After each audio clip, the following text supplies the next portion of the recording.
Hello friends, good morning to all of you. आज मैं 3 फरवरी 2022 के इम्पॉर्टेंट करेंट अफेयर्स डिस्कस करने जा रहा हूँ। पहला न्यूज़ दे रखा है एलआईसी के रिगार्डिंग है। एलआईसी क्या बन गया है? 10th most valued insurance brand globally with $8.65 billion valuation. LIC सबको पता है इंडिया की सबसे बड़ी ऑर्गेनाइजेशन है इंश्योरेंस सेक्टर की बात की जाए तो। अभी हाल ही फिलहाल में एक रिपोर्ट रिलीज किया गया है, किसके द्वारा? ब्रांड फिनांस के द्वारा एक रिपोर्ट रिलीज किया गया है। उसमें पता चला है कि एलआईसी क्या है, दुनिया का 10वां सबसे मोस्ट वैल्यू इंश्योरेंस ब्रांड बन चुका है। और देखते हैं इसके इस लिस्ट में सबसे टॉप पे कौन किया हुआ है। इस लिस्ट में जो टॉप किया है, LIC is the only Indian insurance company in the top 10 list. Top 10 की लिस्ट में यही एक इंडियन की जो एलआईसी मतलब इंश्योरेंस कंपनी है, इंश्योरेंस लिमिटेड जो है, इस लिस्ट में टॉप 10 में शामिल है। LIC has a valuation of USD 8.656 billion. अगर इंडियन करेंसी में कन्वर्ट करें तो 647 मतलब 64,722 करोड़ का इसका वैल्यूएशन है। Of the top as many 5 are Chinese insurance company. अगर टॉप 10 की बात की जाए तो उसमें से 5 जो टॉप पे है वो चाइना की इंश्योरेंस कंपनी है with by ping and insurance. ये एक कंपनी का नाम है पिंग बाई इंश्योरेंस। ये क्या है? टॉप किया है world most valuable insurance brand. ये चाइना की ही है। टॉप 5 में तो पांचों इन चाइना के ही इंश्योरेंस कंपनी है। अगर टॉप करने की बात की जाए तो पिंग एंड इंश्योरेंस ये भी चाइना की हैं, जो पूरे वर्ल्ड में टॉप पोजीशन पे रखा हुआ है। एलआईसी से रिलेटेड कुछ स्टेटिक बात कर लेते हैं। एलआईसी के चेयरमैन अभी कौन है? MR कुमार है। अभी हाल ही में हम लोग पढ़े थे इनका कार्यकाल टेन्योर 1 साल के लिए एक्सटेंड कर दिया गया था। अब ये मार्च 2023 तक रहेंगे। एलआईसी का हेडक्वार्टर मुंबई में है। फाउंड कब हुआ था, एस्टेब्लिशमेंट कब हुआ था? 1 सितंबर 1956 को ये फाउंडेशन इसका हुआ था। नेक्स्ट स्लाइड पे मूव करते हैं। नेक्स्ट है EXIM bank Sri Lanka $500 million loan agreement. जैसे कि अभी सबको पता है कि हाल ही में कुछ दिन पहले श्रीलंका में बहुत बड़ा एक इमरजेंसी अनाउंसमेंट कर दिया था श्रीलंका की गवर्नमेंट ने। वहाँ पे फूड से लेकर के फ्यूल से लेकर के बहुत सारी इमरजेंसी आ गई थी, बहुत सारी परेशानियाँ, एक तरह से अकाल बोल सकते हैं वहाँ पे। तो इसके लिए क्या किया है हमारी भारत सरकार ने? श्रीलंका गवर्नमेंट को $500 मिलियन लोन देने का एक एग्रीमेंट साइन किया है। एक्जिम बैंक क्या होता है? एक्सपोर्ट एंड इंपोर्ट बैंक होता है।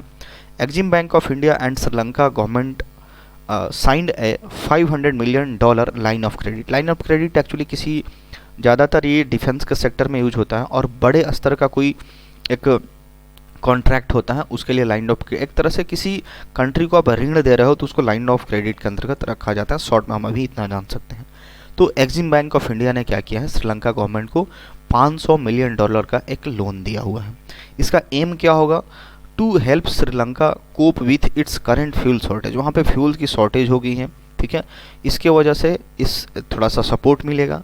एमिड के बीच में one of the worst economic meltdown facing Sri Lanka, वहाँ पे इकोनॉमिक क्राइसिस भी आ चुकी थी। India support for fuel imports by Sri Lanka from India through LOC is in response to Lanka's urgent requirement. तो बेसिकली यहाँ पे ये क्या होगा? श्रीलंका में जो भी इमरजेंसी फूड को लेकर के, इकोनॉमी को लेकर के, फ्यूल को लेकर के काफ़ी उसकी स्थिति खराब है। इसलिए यहाँ पे एक वर्चुअल मीटिंग हुआ है किसके बीच में? हमारे जो एक्सटर्नल अफेयर्स मिनिस्टर है S जयशंकर और श्रीलंका के MOF मिनिस्टर ऑफ फिनांस के बैसिल राजपक्षे जी हैं, इनके बीच एक वर्चुअल मीटिंग हुआ था। उसी में ये एक तरह से अनाउंसमेंट हुआ है कि ये जो एक्जिम बैंक ऑफ इंडिया है, इस आपकी government that means Sri Lanka government को $500 मिलियन का एक एग्रीमेंट साइन करती है, लोन साइन करती है। एक्जिम बैंक से कुछ स्टैटिक न्यूज़ देखते हैं। ये इसका फाउंडेशन कब हुआ था? 1982 में हुआ था। इसका हेडक्वार्टर अभी कहाँ है? मुंबई में है। ऑलराइट, नेक्स्ट मूव करते हैं। सेंचुरीज इन Gujarat, Uttar Pradesh listed as Ramsar site. दो हमारा और पहले तो हमारा रामसर साइट्स 47 हुआ करता था। अभी हाल ही में हम लोग पढ़े थे एक वहाँ पे तमिलनाडु में हुआ है और फिर कहाँ पे उत्तर प्रदेश में एक रामसर साइट का दर्जा मिला हुआ था। बट यहाँ पे दो गुजरात में जो है और एक उत्तर प्रदेश में, उसको और 2 ऐड कर दिए गए हैं रामसर साइट में। अब टोटल हमारे पास 49 हो गया है। तो सेंचुरी जो गुजरात में एक सेंचुरी था, अभ्यारण्य जिसको बोलते हैं, उत्तर प्रदेश में भी था, उसको 2 दे दिए गए हैं। तो खीजादिया एक वर्ड सेंचुरी है जो कि कहाँ पे है? नियर जामनगर इन गुजरात में है। And Bakhira Bakhira wild life sanctuary, ये उत्तर प्रदेश में है। तो यहाँ पे कुछ इमेज मैंने लगा रखा है, क्या है, खिजादिया बर्ड सेंचुरी, ये गुजरात में है, ठीक है, ये गुजरात में आता है। तो इसको रामसर साइट्स का दर्जा दे दिया गया है। और उत्तर प्रदेश में भी एक जो नाम है इसका बखीरा वाइल्ड लाइफ, इसको भी एक मतलब क्या कर दिया गया है, have been listed as wetland of international importance by Ramsar convention, इसको वेटलैंड में शामिल किया गया है वेटलैंड के इंपॉर्टेंस के तौर पे। विथ अब इस दोनों के साथ जो को शामिल किया गया है, तो ये क्या, the total number of Ramsar site in India goes up to 49 अब हो गया है। Khijadiya has become the 4th wetland of Gujarat.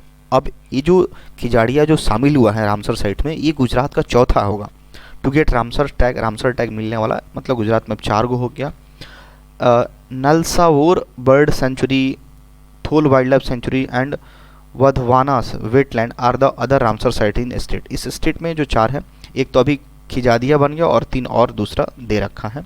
The last 2 year included in April last year में 2 को और शामिल किया गया था। तो अभी बहुत इंपॉर्टेंट होगा, रामसर साइट्स हमारे इंडिया में कितने हो गए हैं, अब 49 हो गए हैं। नेक्स्ट स्लाइड पे मूव करते हैं। अगला है खेलो India 2022 scheme allocations increases by 48% in budget. अभी हाल ही में जो बजट हमारा अनाउंस हुआ है, उसमें खेलो इंडिया 2022 का जो स्कीम है, उसका जो एलोकेशंस है, उस पर बजट जो भी पहले दिया जाता था उसको अब बढ़ा करके 48% कर दिया गया है इस फिनेंशियल में।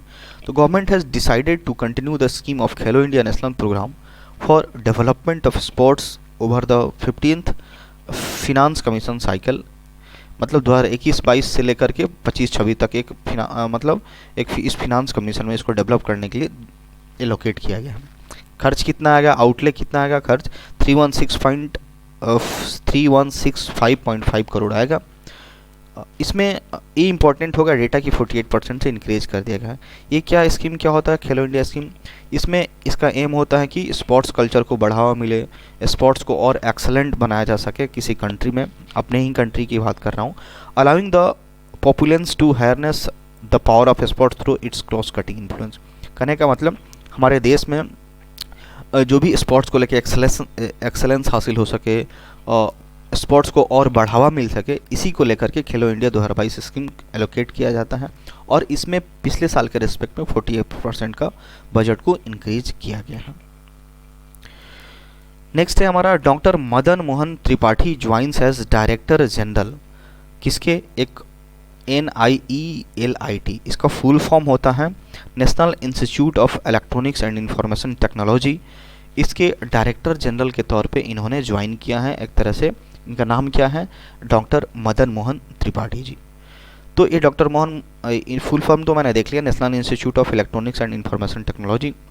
इसको ज्वाइन करने से पहले डॉक्टर मदन मोहन त्रिपाठी वो कहाँ पे थे, professor at Delhi technological university DTU में थे। तो इनको बना दिया गया है अब क्या, NIELIT का एक डायरेक्टर जनरल बना दिया गया है। ये जो NIELIT ये क्या है, एक ऑटोनोमस बॉडी है, मतलब स्वायत्त संस्था है, जो कि किसके अंतर्गत आता है, ministry of electronic and information technology, इसको MIT शॉर्ट में बोला जाता है। तो ये इंपॉर्टेंट है हमारे लिए एक अपॉइंटमेंट के दृष्टिकोण से। नेक्स्ट हमारा है Sony buys Destiny game developer Bungie for $3.6 billion. ये सोनी, जो हमारा सोनी ग्रुप कॉरपोरेशन है, इसने क्या कर दिया, एक गेम को डेवलप, जो आजकल हम ऑनलाइन गेम खेलते हैं उसका गेम डेवलपर का एक पार्ट था ये डेस्टिनी, एक वहाँ ऑनर था, इसको क्या कर लिया, इसको परचेज कर लिया है, कितना में, $3.6 बिलियन में। ये इंपॉर्टेंट है, आगे मूव करते हैं।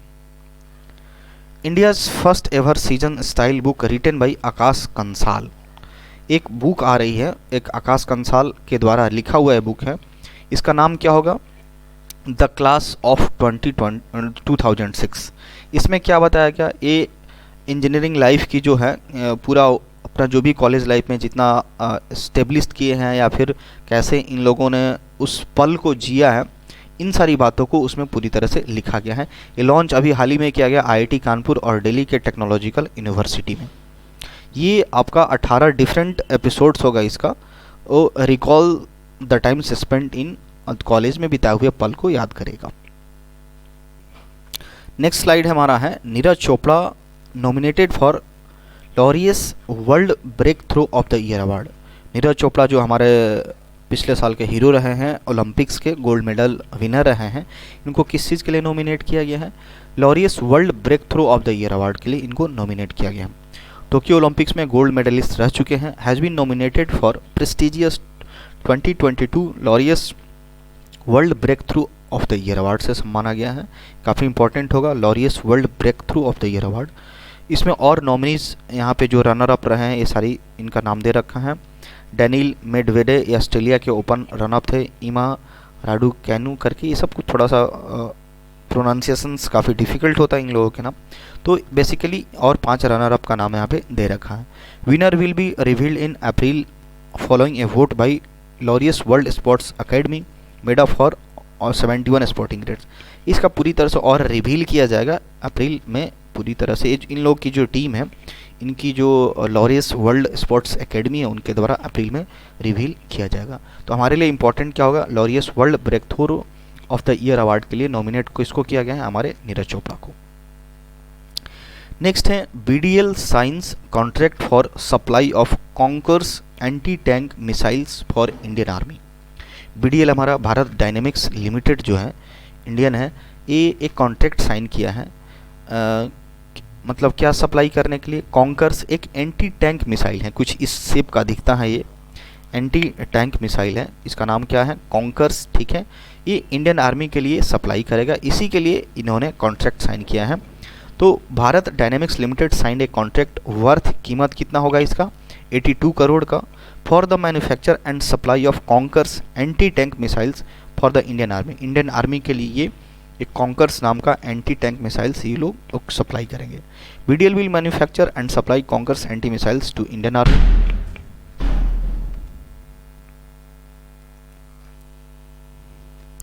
तो ये रहा इनका contract. Konkurs M is second generation mechanised infantry anti tank guided missile है, जो कि to destroy armed vehicle equipped with explosive reactive armours. इसमें बहुत सारा एक्सप्लोसिव मटेरियल जो कि एनिमीज के व्हीकल्स को नष्ट कर देगा। BDL also offering man portable anti tank guided missiles, इसका नाम दे रखा नाग, मिलान 242T एंड अमोघा फॉर एक्सपोर्ट। तो ये इनका और कॉन्ट्रैक्ट है जो ये लोग एक्सपोर्ट करेंगे। नेक्स्ट इंपॉर्टेंट है हमारा Mithali Raj moves to second spot in ICC ODI ranking. अगर ICC ODI रैंकिंग की बात की जाए तो वर्ल्ड में हमारी मिथाली राज सेकंड पोजीशन पे आ गई है। टॉप पे कौन है देखते हैं। India's one day international skipper Mithali Raj है। स्कीपर क्या कैप्टन को बोला जाता है। Has risen 1 spot to second in ICC women's ODI player ranking of the for batters. अगर वोमेंस रैंकिंग ODI की बात की जाए तो हमारी मिथाली राज सेकंड पोजीशन पे आ गई हैं पूरे ICC रैंकिंग में। टॉप पे कौन है? टॉप पे यहाँ पे लिखा है ये ऑस्ट्रेलिया की है। Australia Alyssa Healy ranked first. ये ऑस्ट्रेलिया की एक वोमेंस प्लेयर है, ये टॉप पे रही है ICC ODI रैंकिंग में। नेक्स्ट है हमारा India and Nepal. India and Nepal signs MOU with. Next है हमारा India and Nepal signs MOU to construct motorable bridge across Mahakali river. Mahakali river के ऊपर एक मोटरेबल ब्रिज बनाया जा रहा है, जिसमें इंडिया और नेपाल ने एक अग्रीमेंट को साइन किया है। इसमें देखते हैं और डिटेल्स यहाँ पे क्या दे रखा है। India and Nepal signed a memorandum of understanding for construction of A motorable bridge over Mahakali river. ये बहुत इंपॉर्टेंट होगा, पूछा जा सकता है कि इंडिया और नेपाल ने जो एक कंस्ट्रक्ट किया है ब्रिज को, मोटरेबल ब्रिज है, वो किस नदी के ऊपर बनाया जा रहा है? तो महाकाली रिवर के ऊपर बनाया जा रहा है। इट विल कनेक्ट, अब ये किस किस जगहों को कनेक्ट करेगा? Dharchula in India and Dharchula in Nepal. ये दो मतलब जगह का नाम दे रखा है, बस यहाँ पे स्पेलिंग का फ़र्क है, बट प्रोनाउंसिएशन दोनों का सेम है। तो ये दोनों इंडिया और नेपाल को जोड़ेगा। It will constructed under India grant assistant, ये दे रखा है किसके अंडर में कंस्ट्रक्ट हुआ है। The newly announce project to build a bridge over the Mahakali would strengthen India Nepal relationship. ये जो एग्रीमेंट साइन हुआ है, ये जो ब्रिज बनेगा, इंडिया और नेपाल के रिलेशंस को काफ़ी स्ट्रॉन्ग करेगा। Project will improve cross border connectivity between Nepal's, ये जो Sudurpashchim province and India Uttarakhand state, ये क्या करेगा, ये जो प्रोजेक्ट हो जाएगा तो क्या होगा, क्रॉस बॉर्डर कनेक्टिविटी बढ़ेगी, यानी इंडिया और नेपाल के बीच में कनेक्टिविटी बढ़ेगी। खास करके नेपाल का जो सुदूर पश्चिम प्रोविंस है, जो प्रांत है, और उत्तराखंड स्टेट के बीच में ये काफ़ी थोड़ा सा कनेक्टिविटी स्मूथ हो जाएगी। नेक्स्ट हमारा है Indian navy 5th scorpion class submarine sails out for the first sea trial. ये काफ़ी इंपॉर्टेंट है। एक प्रोजेक्ट 17 हमारा चल रहा था, इसके अंतर्गत हम लोग एक फ्रेंच टेक्नोलॉजी है, फ्रेंच एक वहाँ की जो शिप जो बनाती हैं, उसके साथ हमारा एक कॉन्ट्रैक्ट हुआ था, प्रोजेक्ट 17 का था। इसमें 6 टोटल सबमरीन बनने वाले थे, स्कॉर्पियन क्लास के सबमरीन बनने वाले थे।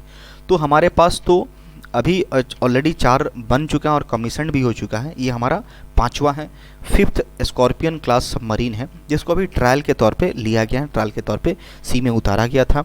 तो इसके पहले जो 4 कौन था उसको देख लेते हैं।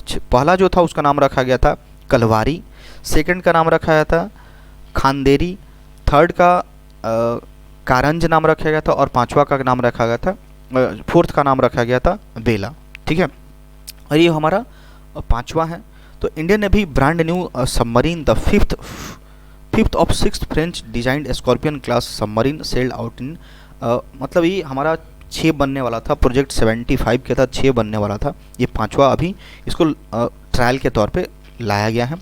It will undergo rigorous trials before being delivered to the Indian later this year. इसको रिगरस ट्रायल पे रखा गया है, काफ़ी मतलब और कोई इसमें कुछ गड़बड़ी ना हो, इसके लिए ट्रायल पे रखा गया है, और लास्ट के इस ईयर के लास्ट में नेवी को ये दे दिया जाएगा, डिलीवर कर दिया जाएगा।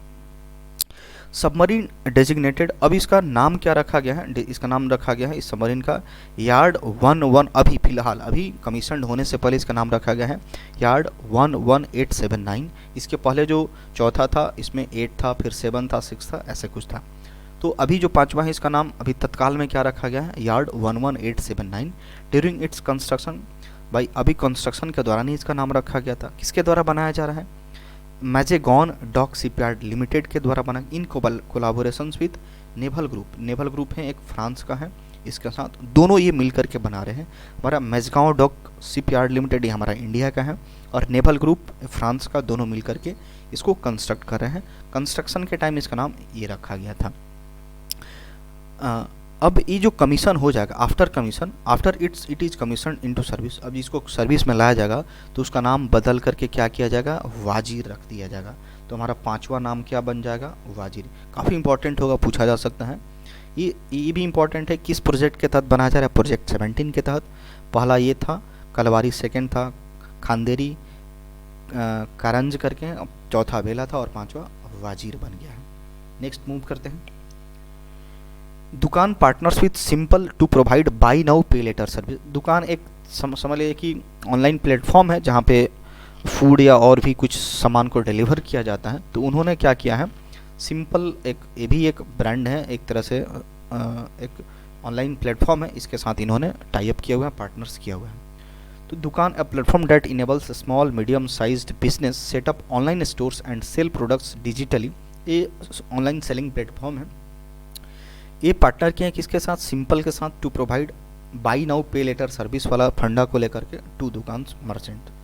दुकान is notably latest software platform to join Simpl's network more than 10,000 plus retail partners to offer millions customers buy now. तो इसमें सिंपली हमको याद रखना है कि दुकान एक ऑनलाइन प्लेटफॉर्म है चीज़ों को बेचने का। ये अभी किसके साथ हाल ही में टाई अप किया है, सिंपल के साथ टाई अप किया हुआ है। नेक्स्ट हमारा है गेम 24x7। इन्होंने क्या कर दिया है, ऋतिक रोशन को ब्रांड एम्बेसडर बना दिया है। किसका, रमी सर्कल का। रमी सर्कल गेम है, तो गेम्स 24x7 के द्वारा ऋतिक रोशन को ब्रांड एम्बेसडर बना दिया गया है। नेक्स्ट हमारा है न्यूजीलैंड के ऑलराउंडर दरियाल मिटकेल करके हैं, दरियाल मिचेल्स। इन्होंने ICC spirit of cricket award जीता है। क्यों जीता है, एक बड़ा ही इंसिडेंट हुआ था। ये world cup last year world cup के दौरान हुआ था। ये सिंगल लेने से मना कर दिए थे। कब? जब आदिल रशीद इनके रास्ते में आ गए थे, मतलब ये आदिल रशीद के रास्ते में गलती से आ गए थे, इसी की वजह से उन्होंने सिंगल नहीं लिया था। तो ये जो बात था, ये गलती से क्या हो गए थे, आदिल रशीद के रास्ते में आ गए थे, और वो क्या कर सकते थे, वो बॉल को पकड़ सकते थे, could have collected the ball, but इन्होंने देखा कि हाँ मेरी मिस्टेक है, और उन्होंने सिंगल नहीं लिया। Refuse to take easy single, वो सिंगल काफ़ी आसान हो सकता था, एक रन बन सकता था, बट उन्होंने लेने से रिफ्यूज कर दिया था। तो इसी बात को लेकर के एक तरह से इनका स्पिरिट देखा गया, एक ऑनेस्टी देखी गई कि अपनी ही गलती को एक्सेप्ट करके इन्होंने एक रन नहीं लिया, और शायद हो सकता है कि इसलिए इनको ICC spirit of the cricket award से नॉमिनेट किया गया है। नाम क्या है? दरियाल मिचेल। किस देश के हैं? ऑलराउंडर, न्यूजीलैंड के ऑलराउंडर हैं। That's all for today.